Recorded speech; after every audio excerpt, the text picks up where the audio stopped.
Hi, Ella. Welcome back to Bridging the Gap. Nice to have you back. Thank you for having me.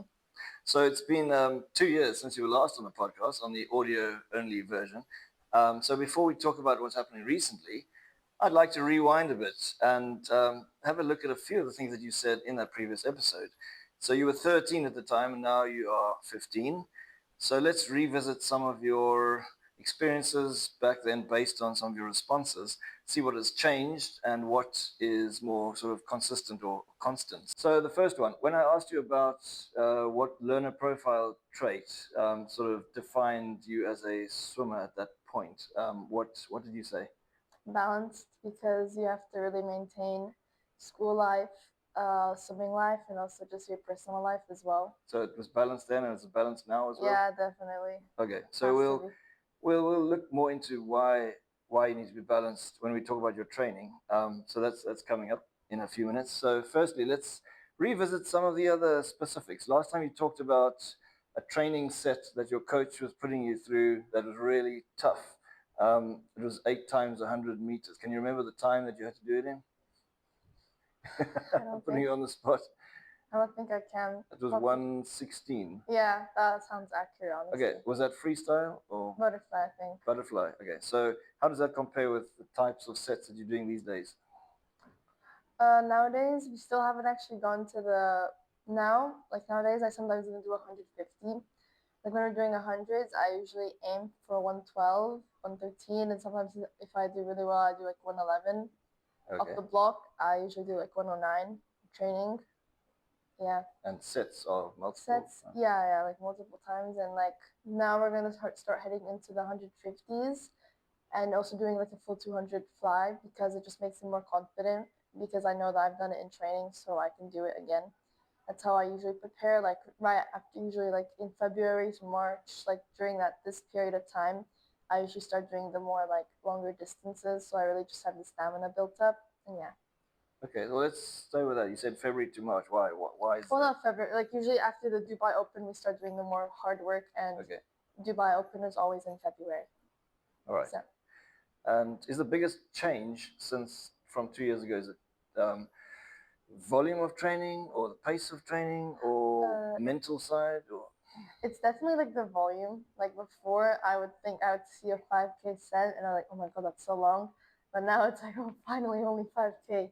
Like now we usually do like 6 kilometers, even 7. We sometimes pass that. My coach, like maybe we'll eventually even do an 8K set, but I'm not sure if we're gonna do it this year, but maybe once I get older.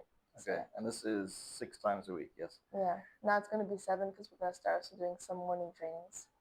Okay, so your training week is, what's the one day you don't have? Sundays? Sunday. All right, so you're gonna have 2 on one day, once a week as well. So probably Monday. So nice start to the week. Okay. Yeah. All right. So you mentioned also your participation a couple of years ago when we spoke about your Dubai Open experience, and you did a good time in 100-meter butterfly then, dropping 3 seconds, you said. Yeah, I was so thrilled because it was one of my first big achievements because Dubai Open is the biggest competition in the Middle East. Okay. And none of us really expecting me to medal and also drop 3 seconds. Well, technically it was like 2.5, but like two, I dropped 2 seconds from prelims, but like overall my actual like qualification time was like I think 109. Okay. So I dropped 3 seconds overall, so I was just really happy with that because I also medaled. And so 106 was your actual time? Yeah. So in Middle East, I got 106, and I was really proud of myself because I was also the youngest kid, one of the youngest kids in my age group because I was 14 to 15. And I'm lucky that I'm born in November, so I'm always kind of the youngest in my age group. So yeah, it was like a big achievement for me. Of course. So 106 when you were 13. What times are you swimming now for 100 butterfly? So now I go 105, but this year I'm trying to go 104. Like every year, I want to just drop a second. Like I want to try to keep it consistent. Maybe this year I'll try to drop 2 seconds. Because honestly, my ultimate goal is to go 102. Like when I want, like until I'm 18, I want to go at least a 102, because that's the qualification for European Junior Championship, and I just really want to try and get there. And junior is 18 and under? Or? 18 and under, yeah. Okay, right. So like the next 2 years, that's my biggest goal. But this year, like 104, and if I like really lock in, 103, hopefully. All right. Yeah. So at that same time, I think you qualified for the Slovakian youth program. So could you elaborate a little bit about what experiences you had with the Slovakian youth program? So when I got the 106 in February, I then became the top female swimmer in my age group for 100 butterfly. So I was invited to compete in Budapest at the V4 Olympic hopes competition. There were four countries in total: Slovakia, Hungary, Poland, and Czech. And it was just like an amazing experience. Like I was really excited to be there. I was chosen at all. So yeah, it was really cool to see other swimmers and to be competing with them. So around that time, you also had a strong result in the Slovak nationals. I think you said you came second in the 200 butterfly. So that was probably near the start of grade 7. Yeah. So could you talk us through from then till sort of now, apart from the most recent competitions, which we'll get to later? Okay. So my first competed at the Winter Nationals of 2023, where I got my first national medal, and I was just really happy because I was working towards it. It was like one of my goals at that time, and I also got a big drop. I'm pretty sure. Okay. Yeah. So, and then after that, we had the Dubai Open that I just talked about. Yep. And then afterwards, I had the V4 Olympic hopes. And then after in the summer, I went to summer nationals and I won 4 bronze. I won bronze in 100 fly, 200 fly, 100 back, and 400 IM. I was really happy with that competition because I got a bunch of PBs. Okay. And yeah, it was just I also got a lot of medals, so I was also happy. Nice. So, yeah. Okay. And then afterwards, I had winter nationals where I became national champion in 200 fly. I had a big drop. I remember I was just really motivated. My coach was telling me, "Ella, go first." I was like, "Okay, I will." So I was really proud of myself for that.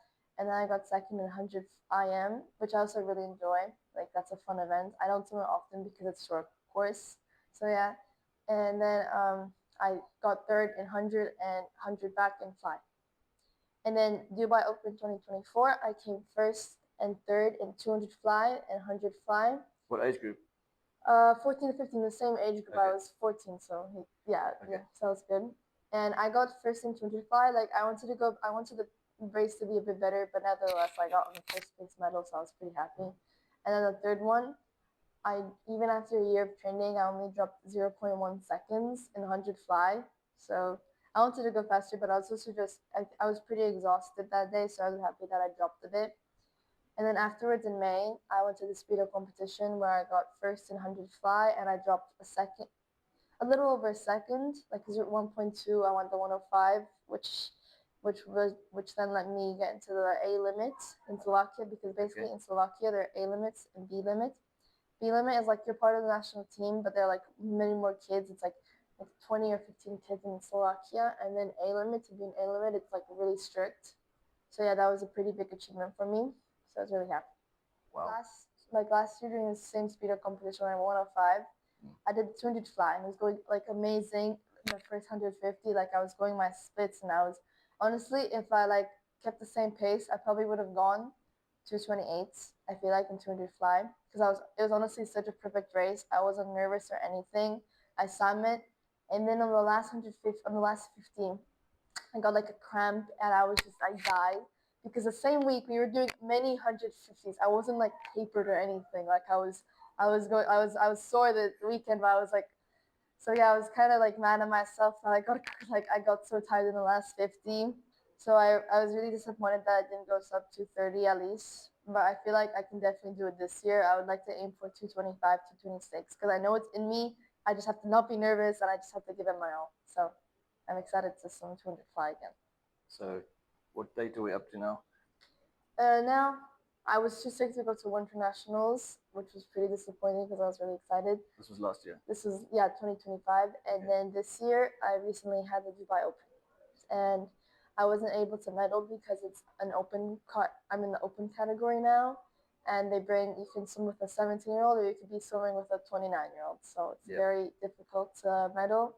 Like for example, no one in my age group medaled, but it was like a really exciting experience to be racing against these amazing people. And when you get into the finals, it's like a big thing. Yeah, I'll definitely show the video now as we're talking. So yeah, then I got in the finals, so I was really happy. I was pretty close to the A final, but I got to the B final, so I was really happy with that. So cool. And you turned first, I think, and you came third. Is that right? Yeah, I didn't drop, but I was happy because I was just exhausted and I wasn't nervous because usually I sometimes have a problem where I just get really nervous and it kind of just overtakes my race. And I really put everything I had, especially in the first 50. Like I think I was only like 0.3 away from my 50 fly PB. Okay. So yeah. Wow. Lane 3, Ella from Fort Lane.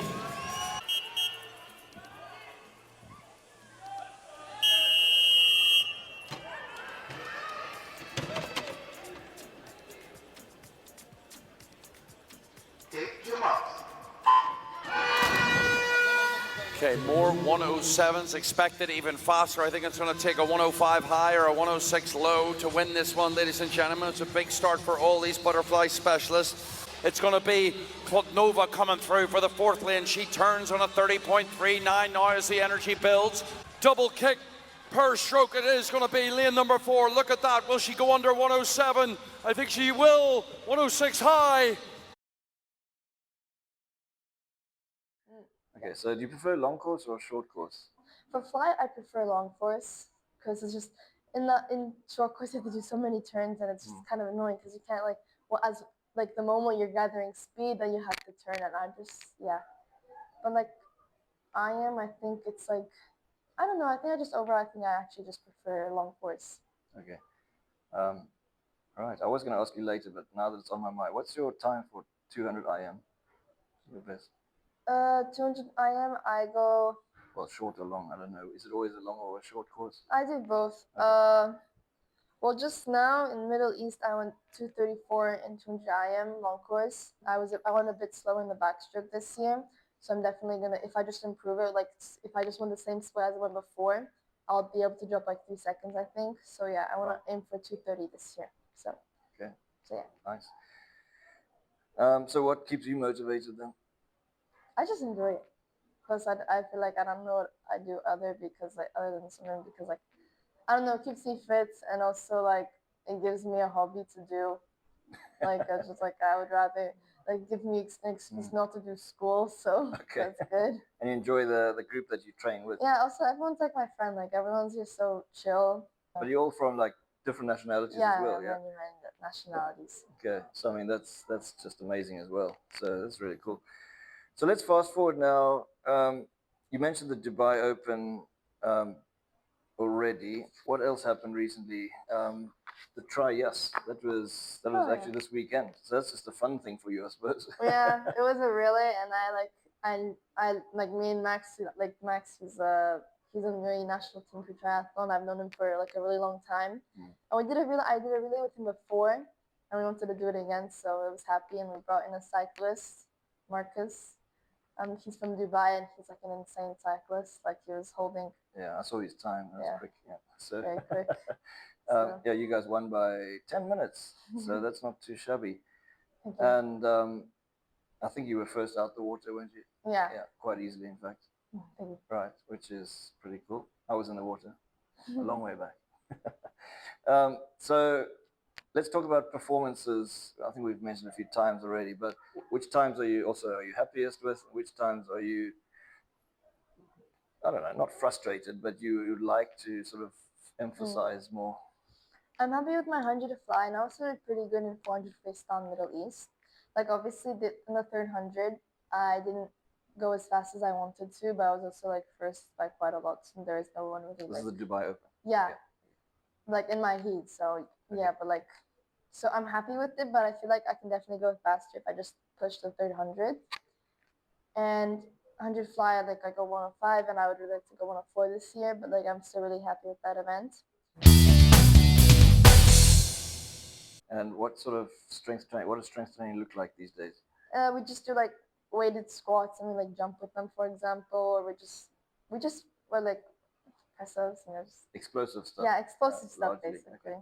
And just push ups, just also standard exercises because those really help as well. Yeah, it's definitely gonna help me in the sprints too because just to generate a lot of force, definitely, and because also I have a kind of a skinny build, I would say. So it'll help if I just get the muscles I need. So yeah. Okay, and then you do that before you swim or after you swim, or totally different day? Now for now we've been doing it 2 times a week, and now we're gonna raise it up to 3 times a week. So Right. yeah, we usually do dry land at Cricket Stadium. Okay. For those who don't know, at the cricket stadium is the boundary pool or the Abu Dhabi Swim Hub, and it's a nice 50-meter facility which is always quiet, and I love it. Me too. Okay. I'm a bit less red in the face than you when I'm training. But okay, a few quickish rapid fire questions. Getting away from swimming for a second. So, what is your favorite school subject these days? Art. I love visual art. It's so fun, and there's so much freedom. And Miss Kitty is such a nice teacher. Okay, shout out to Miss Katie. There we go. Favorite part of training? After. Well, actually, to be honest, actually after, like once I have that sense of accomplishment, like I did good today, like yeah. Even if I have a hard training, the feeling after is honestly amazing. Like yes, I did good. I tried my best. So yeah, there's always that sense of accomplishment.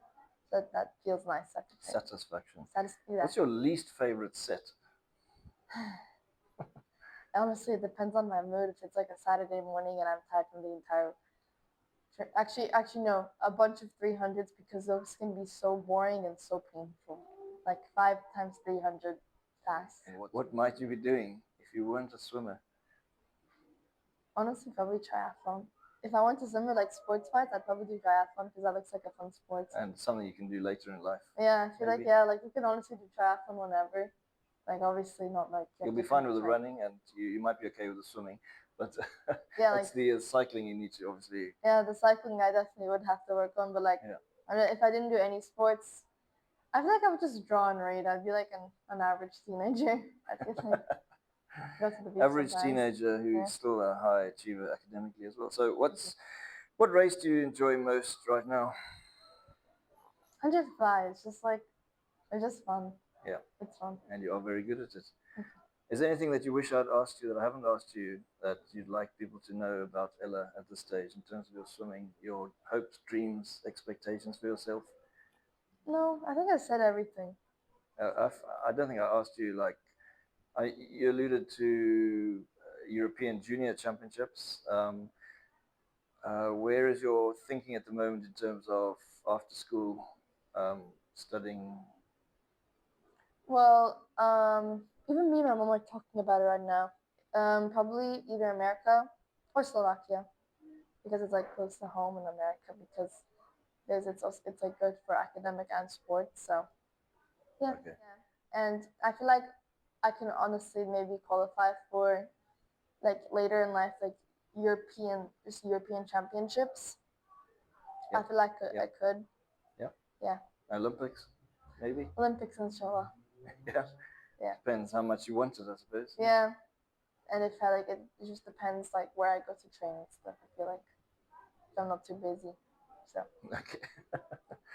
All right, Ella. Well, it's been great revisiting where we left off 2 years ago and hearing how your thinking and swimming have evolved. And thanks to everyone listening. This has been another episode of Young Sports Stars on Bridging the Gap. Yes. Right. Nice. Thanks so much. Thank you. Bye-bye.